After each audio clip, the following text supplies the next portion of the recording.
This is a customized bow holder. Rods up there, you just stick it in there and you can hang your bow on there. This will certainly hold up a bow, but it'll hold up binoculars, it'll hold up lots of stuff. I even got one I didn't bend as much. I got a little piece of wood and put in between, put two of them on there and made a little shelf. But I mean, I carry 3 or 4 of those in my backpack now because you just never know. But anyway, make these, you can make them out of any kind of stiff wire. I made these out of welding rods. I have some welding rods. If you don't know anybody who has welding rods, go get you some stiff wire at Lowe's or Home Depot.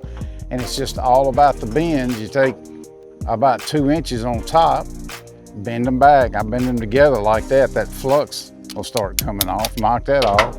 Go to the other end, go about 5 inches, get in the middle and bend both of them up. Just like that. Get it to, I like to bend mine a lot because I don't like the bow to come off. You can knock the flux off or leave it on. I'll leave it on if it'll stay. Just bend them straight. And there's your bow holder.